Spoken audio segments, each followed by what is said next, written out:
I can record these things, Dave. Hope you don't mind. No, it's fine. Everybody, this is David Willis. Um, you know what? Whoever straggles in, it's all good. So David is a business reporter for the the Edinburgh Press, and um, Wow, that's good. goofy. Anyway, it's all right, man. I can see you working there. You're probably better than like 99% of the staff. Dave, I've known Dave for 40 years, almost on a dot. We worked at the Daily Targum together, and never have actually worked beyond that in the same company together. But we've maintained a friendship for a very long time, and he probably is the hardest working reporter I've ever known, and probably has more integrity than probably all the reporters I know to put together. Thanks. So what I mean that, by the way, okay? I get corny, but whatever. So anyway, Dave's also a graduate, obviously, of Rutgers University. So Dave has covered everything. And I'm going to ask Dave to actually provide like a bit of a bio on himself, but I'm largely also have Dave here because we have this major assignment, and unlike last time when I just showed you the tape of our old friend Thomas Peele, this time Dave is actually alive, and he can interact with us and the whole thing. So anyway, he's going to talk to you about covering meetings and things like that. So Dave, if you don't mind, could you just talk about yourself again, like you did in the last class, and what you do? My name is David Willis. I'm a business reporter with the Asbury Park Press. I've been with the paper since 1995, so it's 32 years, and I've been a reporter for 36, 7 years or so, roughly. So right now, as I said, I cover business news. So I cover retailing and utilities. So everything about a person's energy bill, your electric bill, your natural gas bill, your heating bill. And I cover commercial real estate, and my primary focus is writing about supermarkets, and also I do a column called What's Going There, which is in Monmouth, Ocean counties, which is a column that talks about what businesses are coming into shopping centers, essentially. So if you see a big vacant shopping, grocery store in a strip mall on Route 9 or something, my job is to find out what's going to go into that place. If there's a tenant who's coming, or if they're leaving, if the store is closing, or well, that kind of stuff. It's kind of interesting. There's a lot going on. It's not exactly slow. And I cover from Matawan to Little Lake Harbor in Ocean County. So a lot of territory, a lot of things. As a municipal reporter, I've been a municipal reporter of the press too when I first got here for a while, and I covered Brick Township and Manchester and Lakehurst in Ocean County. And I've also covered Hunterdon County, and I've covered Somerset Courts and Ocean County Courts, and I've written just about every kind of municipal story you can think of. Yeah, and I enjoy it. As I said, I've been here at the paper for a long time, and yeah. So We were talking. anyway, so let's get into it. What are you guys working on? Well, we're doing the meetings, and we were talking. It was interesting because I had Dave in my last class, and one of the things we talked about, what he does often intersects with meetings. So one of the things he talked about, he writes about businesses that are coming into town and maybe like filling up old spaces where they had businesses and they went out of business. You mentioned Food Town, which was an old. I don't even know if that supermarket chain is still around, is it? Still around. It's big time. Yep. Still Oh, big. okay, I didn't know that. Yeah. Anyway, these places leave, and then like one of the things he does is what's going in there, right? And so that's like something that would maybe come before the planning board, and I think some people are actually covering that. And so, Dave, if you don't mind, like talking about a little bit about how that would like be um, Sure. maybe a planning board issue, and how you would approach that. And, you know, So, so as I told I primarily my job is primarily to talk about what's going into these businesses, and oftentimes people won't tell you because there's brokers, real estate brokers, and landlords, and the retail companies. They don't want their competition knowing that they're coming into a store before they move in. So it's hard to find that information out sometimes. So one of the ways to do that is to cover the planning board, and because they'll need permission. Suppose, as I mentioned, an old food town is empty, and I knew for a year, well, maybe not a year, but maybe 6 months, that a company called Restaurant Depot was going to be going into that space. Restaurant Depot is a store that caters to food businesses. It's like a Costco, but for food businesses only, restaurants and caterers. And no one would tell me that that business was going in. I knew it. I knew it for a fact, but I couldn't get it on the record from anybody because everyone has, doesn't can't talk about it. So I basically waited until they filed an application with the planning board. And I happened to get wind of that when it was filed, maybe a couple days after it was filed. And I was able to write that story. And that story probably got about 15,000 to 20,000 page views on our website because that property had been empty for 10 years, 10, 12 years. And everyone wanted to know about what's going in there. So that's kind of what my job is, and it's probably that kind of information is probably one of the most important things, most popular things on the website. Because if you think about it, you want to know what's going into the shopping center, whether it's a apparel retailer or Gap or whatever. So planning boards are important. You go in there. You might search on the line for legal notices that talk about that preview the meeting, that inform residents and neighbors about what's going to be going before the planning board, to get approval to build, either knock a building down or change a facade or even put up a sign. It has to meet planning boards um, handle the rules of development for the town. So these days, a developer just can't build whatever the hell they want to. A town has rules for everything from color schemes to heights to how far buildings are from the street or from surrounding properties or from residential areas. It covers everything about that. Deals with everything about that site. How many trees there are, how bright the lights are, how when the lights go out at night, hours of operation, how fire trucks circulate. It's a whole bunch of junk that you don't really that most of the time isn't very important. But that's why they're there, so that people just can't build whatever the hell they want to and cause chaos and make everything look shitty. So they try to make rules in essentially what are called zones and zoning areas that regulate development. Um, so that's what planning boards do. And there are things called board of adjustments when someone wants to violate a rule or someone wants permission to as what I call an exception to a zoning rule, called a variance. They have to go before the zoning board of adjustment to get that. So there's two different areas. And essentially, what a planning board will do is tell you everything you want to know about the project. So you walk in, you go to the town hall, go to the planning office and say, hey, um, I see that from the agenda, you get an agenda ahead of time, they're all online. I see that they want to put in a Sprouts Farmers Market, for instance, which is a organic grocer.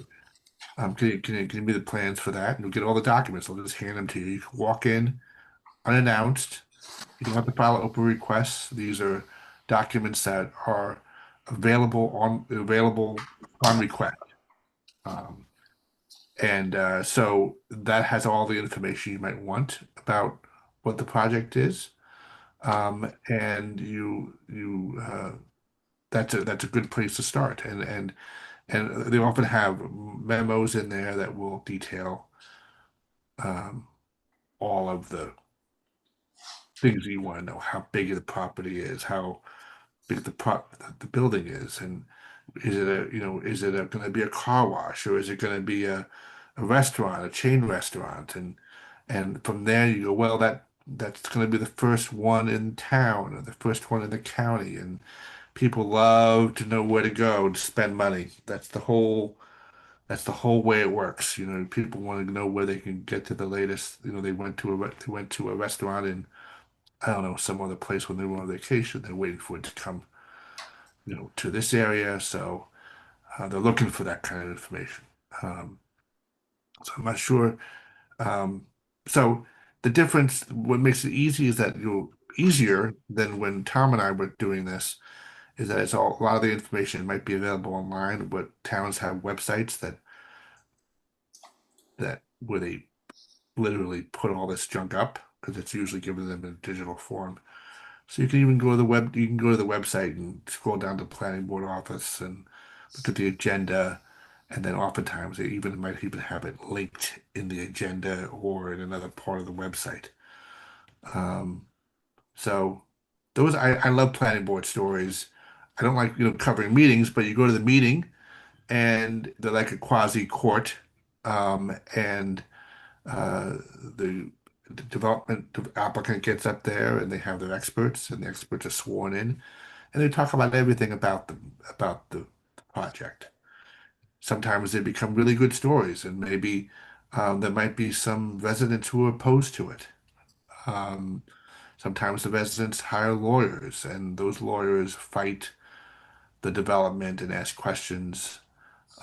They sometimes even might end up suing the town if a project is approved. So those could be really contentious, or they could just be like, "Oh, thank God something's finally going in there. It's been empty for too long." Um, but yeah, I think planning boards are really important, and you know, they're able to really give you everything you need to know. Um, and you know, anyway, so yeah, I'm just kind of babbling at the point. So what? It's interesting because I don't know. When I was at the Bergen Record, which is a newspaper up north. I think I told you guys for almost 10 years, and I had to cover a lot of town. I had to cover towns again that didn't have. I talked to you guys about zoning last week, and it was a whole mess of issues with like planning boards, with developments, stores, things popping up, and I covered. I didn't cover, but for whatever reason, I know I covered the city of Hackensack, and it was right next to Paramus. Anybody familiar with Paramus? Well, it's a shopping center mecca. I think there's like 5 to 7 malls there or something like that. It's crazy. Yeah. And as the Paramus Park Mall. Anyway, whatever they build up in Paramus sometimes would affect maybe the neighboring town because that's how crowded this place was. And I remember they put up some sort of a department store. It ended up going out of business, but when they put up the department store, they had like a giant wall, and it kind of blocked the sun or something like that. So people lost their southern exposure or something like that in Hackensack. So they were complaining about stuff that was happening in Paramus and trying to stop it. So that's the kind of thing that would come up. I mean, these may seem like mundane things, but actually, this is the stuff people really care about. I gotta be honest with you. It's like they call NIMBY issues, not in my backyard, right? So so that's probably some of the things that Dave, you've probably had to deal with is Yeah. as far as like places being built and like people complaining about it's being too close to the property or whatever, too much traffic, that sort of thing. Parking, another one. You Well, know, I mentioned in the last class as a ShopRite, Sacred ShopRites, which is a big ShopRite owner in this area in Somerset and Monmouth and Ocean counties. Middlesex County, they're trying to put in a big supermarket, 100,000 square foot supermarket in front of a development, a senior community in on Route 33 in Manalapan. And the people bought houses here, and they didn't expect to, they thought they were going to get some restaurants in front of the development along the highway. With a quick check, and then maybe some cool restaurants. They didn't expect a 90,000, 100,000 square foot ShopRite store to be put there. So they're pissed and they're fighting it, and they hired a lawyer. And our Metro reporter who covers Manalapan and Western Monmouth County has been covering that story, um, and going to, I think oftentimes you can listen to the meetings online now. And you can, they're all, sometimes they're videotaped or on YouTube or whatever, and you can watch. So that's an important story for those people. They really give a damn about this. It's going to have truck traffic and Right. lots of people, and then it's open till 11 at midnight at night, and then opens up at 6. All this kind of stuff. Um, so yeah, and that's where those fights are. Those fights are done in the planning board. Um, and then in lawsuits if they don't get what they want.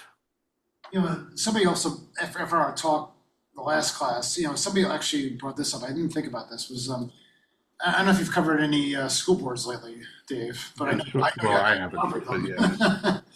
What those are very interesting meetings. My father was a principal in Brick for about 40 years, and Brick Township is a town in South Jersey, I guess you could say, and down by the shore. And it was a very interesting place. I know, Dave, you covered Brick, right? And Yes, I did. yeah, my father had like PTSD after being in Brick. He retired at age 60.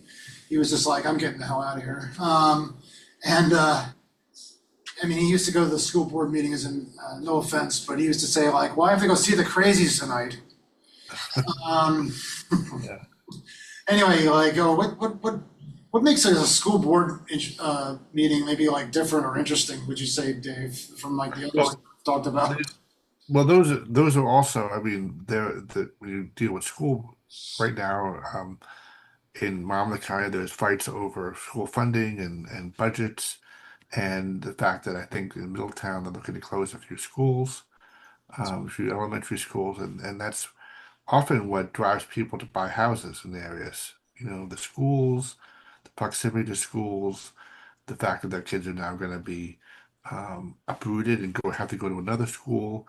These are like issues that people really, really care about. Yeah. It's not, there might be some politics involved, but it really comes down to, um, you know, I'm going to have to, I like my school, I like my kids' teachers, I like the fact that, I'm too much, it's the kid doesn't have to be on the bus at 6 in the morning. I can either drive my kid to school or whatever. Um, but those are pocketbook issues, and they directly affect the lives of people who are your readers, essentially. Um, that's why, I don't really cover a lot of broader national business news trends. Everything I do is very local, so it's local news. It's what people are picking me up for. So if you go to a board of education meeting in Middletown, or in let's see, what's another one things are happening. I think in Colts Neck is another hotbed at the moment. That's more political and about Trump and things, but those are the things that people care about because it directly affects their lives every day, and whether or not they have money to spend, or how much money they're spending, or they're spending more money. Everything is a financial issue, and everything has an impact. So that's where those decisions are made at Board of Ed meetings. And that's why it's important to kind of, when you go to these meetings, you've looked at the agenda, you've pulled it. Oftentimes, as I said, things are online. The Board of Ed meetings might have the whole packet of resolutions and the budget and all that kind of stuff online. So you can pull it off. You can pull it off. You can throw budget numbers into a spreadsheet, um, and look at where they're spending their money and where the big, where um, the big differences are. And then you go to a board meeting because, maybe the board president doesn't call you back, or maybe the superintendent's not available. You go to a board meeting, they're there in front of you. So afterwards, either residents are talking about these things, you can get resident quotes, um, and get a sense of the community outrage. And then you go up to the superintendent of schools and ask him after the meeting, what's going on? What are these? This gives you access to people who might not generally give you access. You can ask the board president, you can ask the superintendent questions, and that's where you might get the meat of your story about things. So, plus it tells you what's happening. You really can't, even though you're probably gonna before, if you write municipal news these days, you probably won't have the luxury of actually going to a lot of meetings. What I did when I first started, there were a lot more reporters, frankly. I had the luxury of going to meetings so I could learn the issues and learn what's going on in town. You go to council meetings, you're learning what's happening. You're going to Board of Ed meetings, you know who the players are, you know where everyone's side is. Everyone's got their own, all these officials have their own perspectives and their own, I'm not going to call them biases, but their own things that they feel is important. So you get a sense of everything. You know who the players are, you know who to call, and it really gives you a way of moving forward with stories. Um, so that's why you go to board meetings, and things might pop up that are interesting. A question from a resident might get an answer from the superintendent, like, how are you going to deal with these? You know, what's the impact of closing the school down? Well, we're going to have to transfer some teachers to other schools, and we might have higher school classroom sizes and things. And that's what makes the meat of a story, the impact of things, why things are happening, and how they'll affect you, how affect your readers' lives. That's who you're writing for. That's who your audience is, and that's the only thing that's important when you go into these stories is how does it affect your readers. You're not really writing for school board members or for mayors or councils. You're writing for regular people. Impact. What I had a couple people also after we talked earlier come to me and say that their meeting actually was moved virtual. That we Okay. kind of cover. So that's you brought that up a lot of a lot of meetings are online now or I don't know. But so how do you deal with like that? Like when we have some people who are just going to cover a video. Then especially when you try to think of names and things like that. You only got to figure it out. Yeah, So what I have to do, and I'm really, so I haven't covered uh, I don't cover meetings. I work really day hours now for the most part, 9 to 5. There's just too many things I'm working on at once. I mean, but whatever. But I do have to listen to meetings. I do have to do that, usually after the fact. So I just gotta figure it out. I gotta listen. We listen to the roll call, and you're listening. Tom is here, and Tom says yes. So you're like, okay, that's the board president, and you gotta know who the players are. And I've got a list of planning board members up on my screen. I go, okay, that's Tom. Or or when you're covering a planning board meeting and it's online, they all the witnesses, the applicants, there's a lawyer involved. They'll give their name, they'll give their title, they'll spell their name out for you, for the board, for the official record of the meeting. So you're covered. But it's when you're looking at a panel of people, like I am looking at you guys right now, I can't read what's on the screen. I can't read what's in front of you. right. I can't read your name tags. So I'm gonna have to wait for someone to give a name, Or I'll call up, oftentimes these places the websites have photos of all the members. So I'll match it up. And I'm using a program. I use Otter um, to transcribe everything. So my meeting's going, I'm transcribing live on my computer here, and or I run it through something to transcribe it. And then I'm figuring out who the names are because you got to have names for everybody. There's no anonymous nothings. There's no board member says. You got to have their name. If you don't get the name, you can't use it. So maybe it's, I don't know. It's calling up the council. It's calling up the planning board secretary and said, hey, this planning board member was speaking throughout the meeting. It's probably the chairman of the planning board. Most planning board members don't really talk a lot during meetings. So you just got to figure it out. And it takes time, but you got to figure it out. So, um, um, and then unfortunately, what's great about this and doing it these days is you can tape everything. You can tape the meeting. You don't have to sit there going, you're listening and you're trying to figure out who's talking and you're writing it down and you're going to miss it and whoops, I missed that and all this kind of stuff. It's there. And if it's something really, really important, usually the meetings are hybrid, so you can either go online, like I went online for a council meeting a few weeks ago. I had to cover in Seaside Park, and I watched it. Yeah. But as I was leaving, um, as I was watching the meeting happen, I'm like, whoops, there's News 12. So News 12 went to that meeting. Whoops, there's the New York Times reporter just walked through, who I know. Really? Just walked through the screen. There- So they went to the meeting. There's a New York I Times. didn't go to the meeting. I didn't need to, but they went to the meeting. A Times reporter went to that meeting, really? Yeah, Mog was there. Oh, This wow. month. Oh, good. Well, I mean, So yeah, that was a big thing. it, Yeah. it was a big story. So Well, so and yeah, there's, I mentioned his name because Tom probably knows him. So because he used to be at the record. that's right. So yeah, I mean it's That was important actually to get the interesting. names. That's really everything. You gotta know who's talking.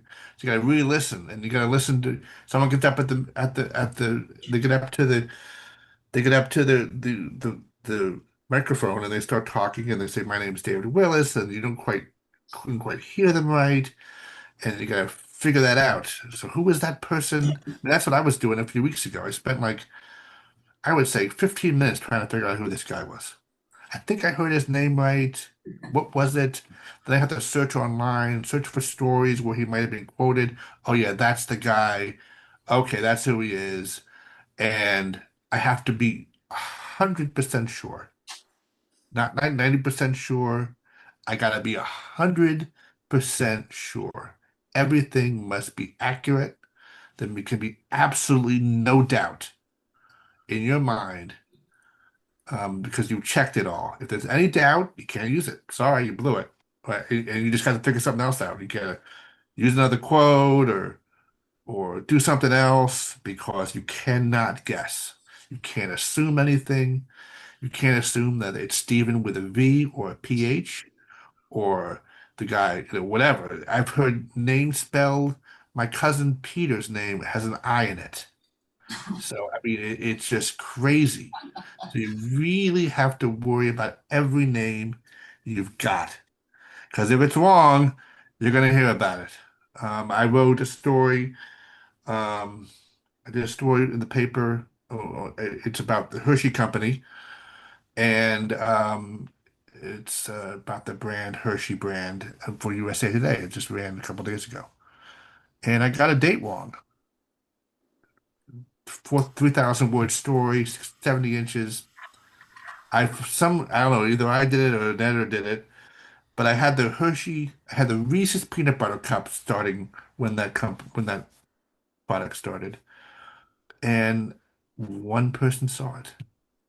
Like that story, the thing gets massive hits, and one person saw the mistake and knew that it was the wrong date and called me on it. So you will hear if there is a mistake in your story, you will hear about it, and it's a mistake. You got to fix it. and you gotta take responsibility for it. And for me, it was a typo kind of thing. I think I hit the one instead of the two, and they're next to each other, and it's terrible, but it does happen. So you gotta make sure, but names you gotta really make sure they're right. It was interesting, you mentioned before, he was talking about, I'm like I said, I'm from Point Pleasant, so a lot of these towns are really familiar with me down the Jersey Shore. Like, there was a section of Berkeley Township called South Seaside Park, right? Yep. It's a section between Island. I don't know if you guys ever been to Island Beach State Park, but it's like a little kind of patch of beach shore area. It's It, in it, between that and it, it, Seaside Park. it's 10 blocks. Yeah, and then 10 blocks. what happened? Seaside Park, what, annexed it or something? What did they? Is that what happened? They wanted to essentially took it. They essentially wanted to merge South Seaside Park with Seaside Park, What so did, that what did Berkeley have to say about that? By the way, I meant to ask you they that. didn't like it. It's about 25% of their property value. Really? Well, Yeah, but it's that's something like that. I forgot what I had it in my story. I don't remember, but yeah, um, you can just do that. Just take the. yeah, they can. They went through court. Berkeley fought it, and Wow. they petitioned. The residents petitioned Seaside Park to take it over, and they did. And there's all sorts of stuff you got to deal with. You got to deal with trash. There's all sorts of debt and amount of municipal debt that area accumulated. Then it has to be now be transferred to Seaside Park, and I'm not quite clear on it. I knew I had to cover that meeting because a colleague was out, um, so I kind of knew enough to write the story, and we've covered that story, that that that issue in depth. So I had a lot of background, a lot of ways to learn, um, enough really to get through the story, so I could tell the story correctly, would be accurate, and give the amount of depth that was required for that particular story. Um, I didn't have to start from scratch totally, Right. and you might have to do that, start from complete scratch, where there's no background. That my paper's written a lot of background, so I could use that background freely in a story without copying, copying reporting that was not done by my publication. Because otherwise, I'd have to report everything from scratch. I can't So use any so background in stories that are not published by us. so when you guys, I'm gonna ask the class here. So when you have a town that loses the beachfront section of the town to another town, I talk to you guys like what's probably the one big thing that's like mentioned that's probably like always might be the most important thing in any story we cover that they probably lost a lot of when they lost this beachfront property. This is the township of Berkeley Township, which is in southern New Jersey, and they lost a section of beachfront property essentially to another town. What do you think is the big thing that they lost? What do you remember? Remember when I talked to you guys about Watergate? It was Deep Throat. What did Deep Throat say? um, You what know, what gets picked from your pocket?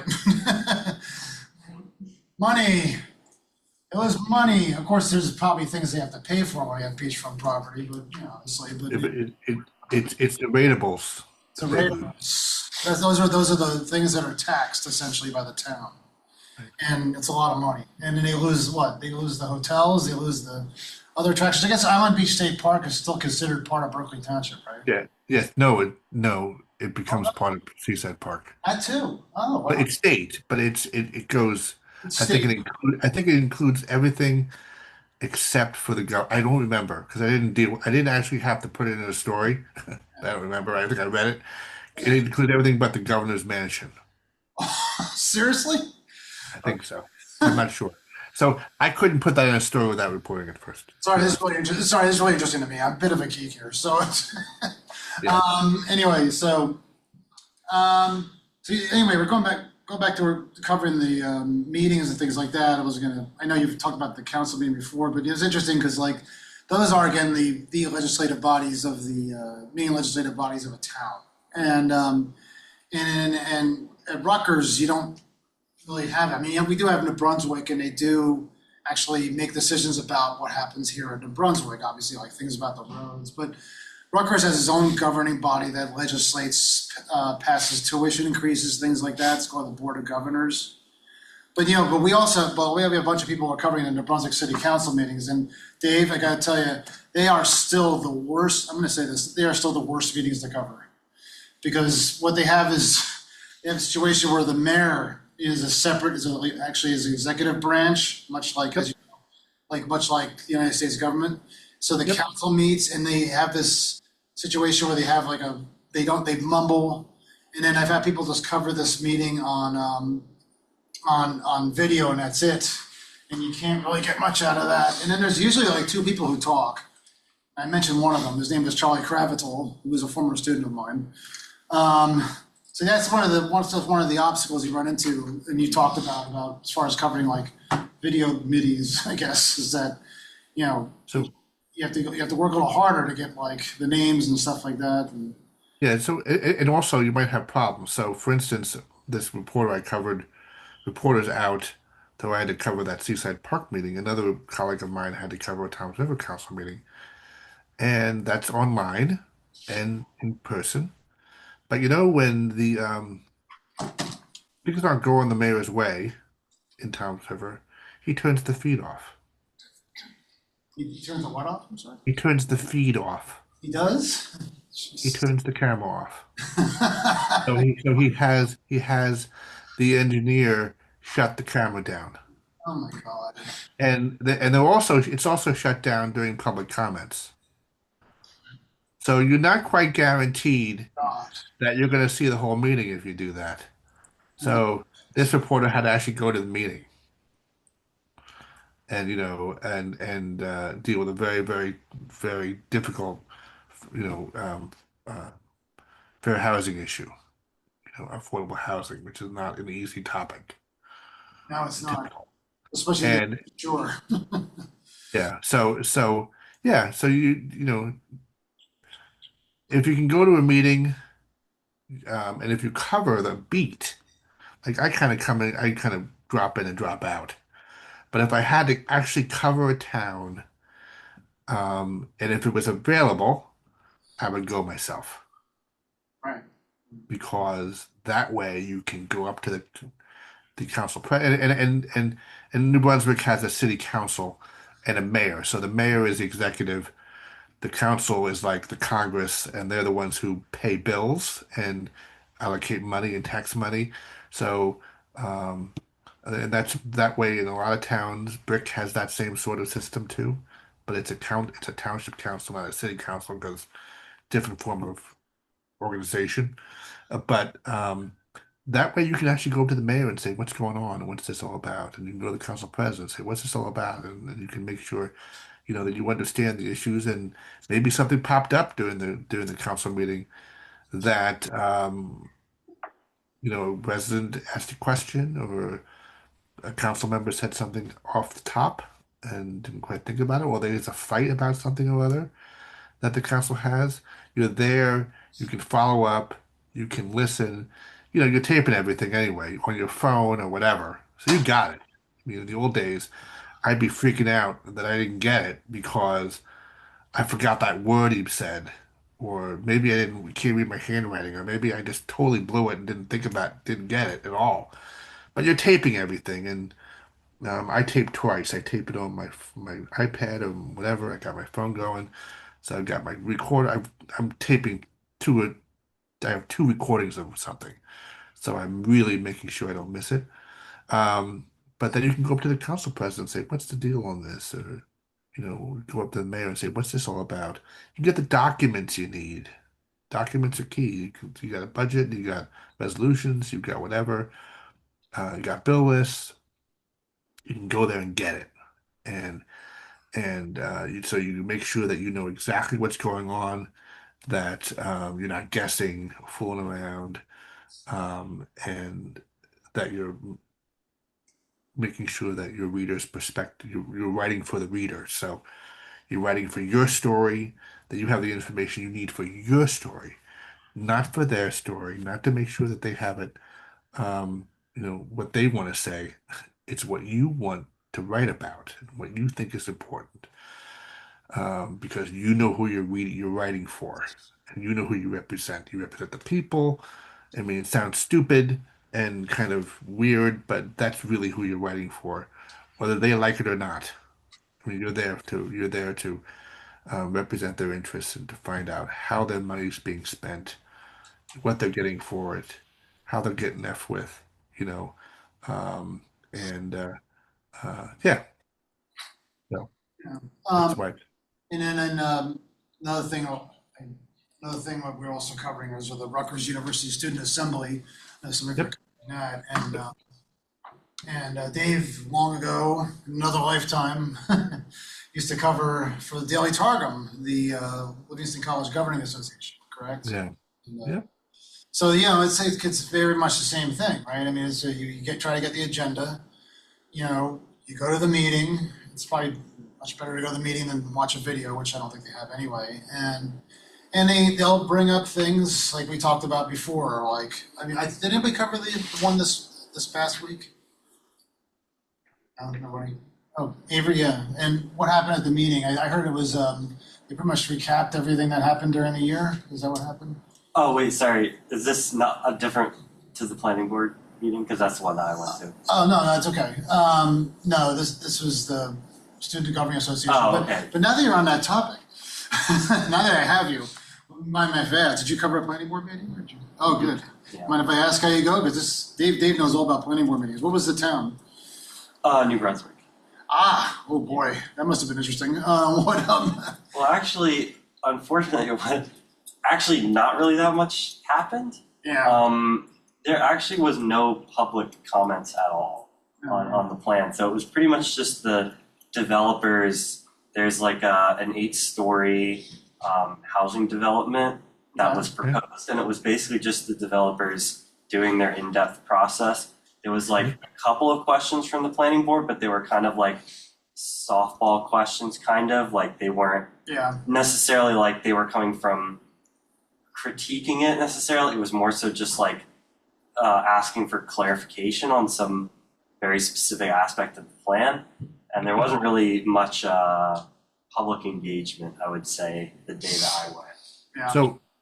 So planning board meetings they're not really, planning board members can only speak about certain things. So they can't really criticize if they don't like something. Like if their opinion really doesn't have much to do with it. It's all about how it fits the zone that they're in. Developers have the right to develop the piece of property, property the way they want to, as long as it fits certain criteria. So board members are going to ask about that criteria and making sure it fits into the area. If it doesn't fit, then it doesn't get passed. But if they say, during the meeting, I don't really like that so much. I don't really think that we should have these kind of homes here. It's too many people. It's too crowded. This is bad. That's being recorded, and that gives a sense of bias. Whether this is right or wrong, it's the way it goes. It gives a sense of bias when they're supposed to be objectively looking at the criteria, looking at the criteria, whether this is the right for this community or whether it's the right for the area. It's all like codified. So if they don't go by the rules, the lawyer for the board is going to say, you can't say that, sorry, because they're going to get sued on it later. That's right. They're going to get sued. And then it's going to be enforced on them. So board meetings, and so when when there's resident comments, essentially the board is there to hear all that crap that you heard Yes. from the developer, all of it. Then residents can ask questions to the developer about the testimony that they heard. And then at the very end, you can get up and have a public hearing.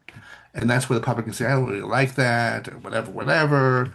But the board has to go by, does it fit our plan for that community, whether it's the size of the build, the height of the building, how many units there are, whatever. It's all in the ordinance. It has to meet the ordinance.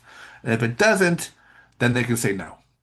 Or if they're asked to make a what's called a variance to an ordinance, an exception to the rule, if the board doesn't think that exception meets, doesn't, it has to not hurt the community. If it hurts the community, then they won't give the variance, the exception to the rule.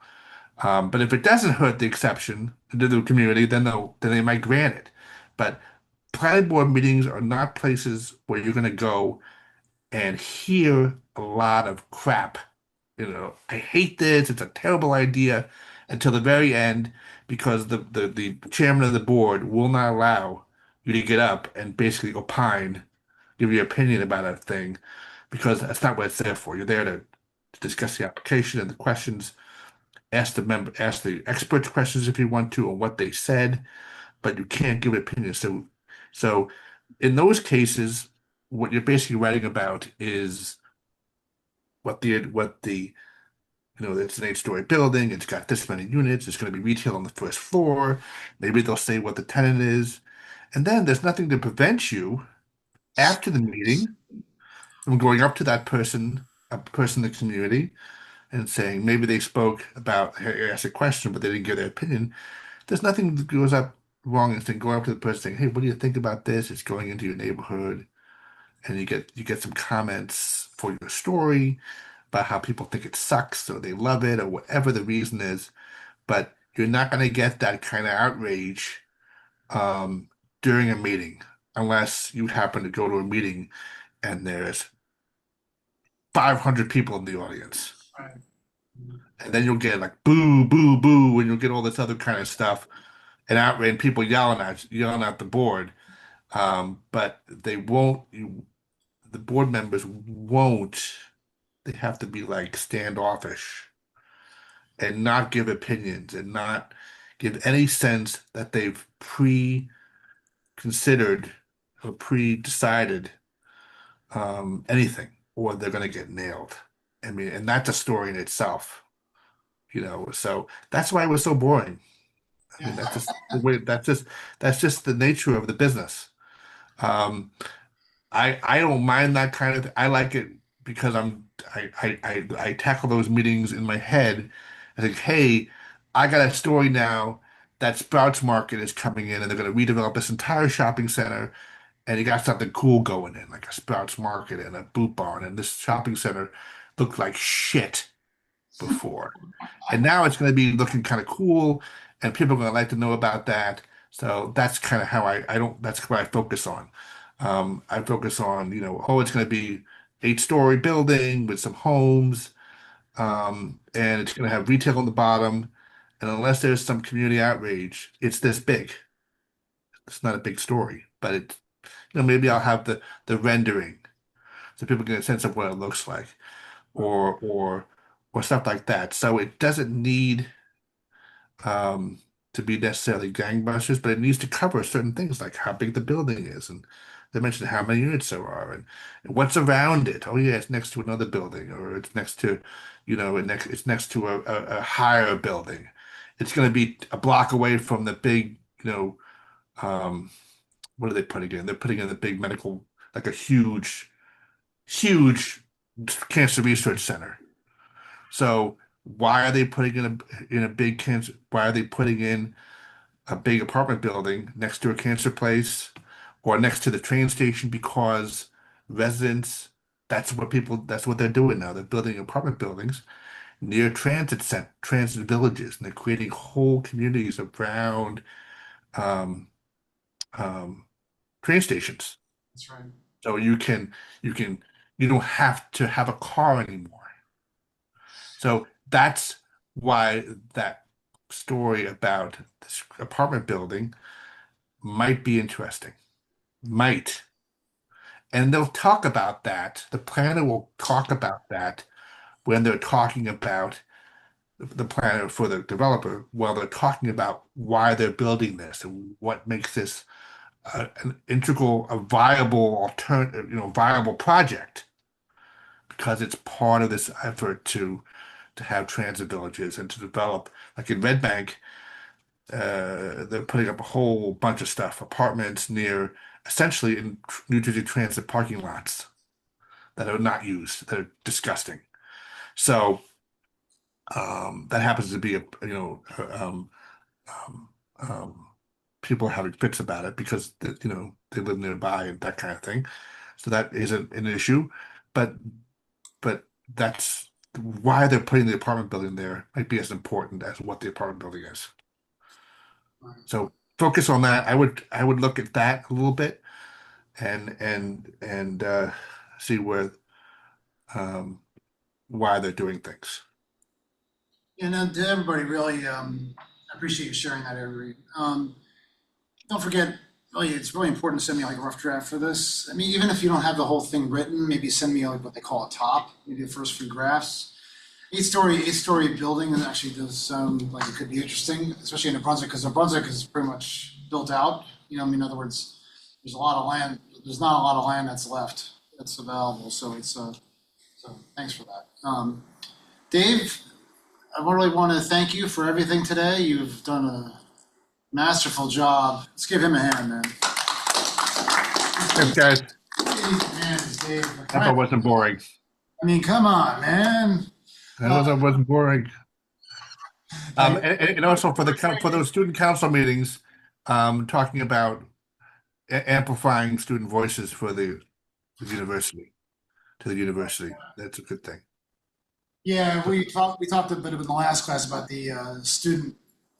Again, I don't remember how many people were. I know there are a few people in this class who are covering the Rutgers University Student Assembly, but again, like with Dave, you made a good point about they don't exactly have like the power to approve things, but what they do is they amplify the student's voice. They give the student's voice, that they otherwise wouldn't have, and sometimes they might have an impact on what the Board of Governors, who have the ultimate decision-making power, does. And that's what I think that you were talking about, right? Yeah.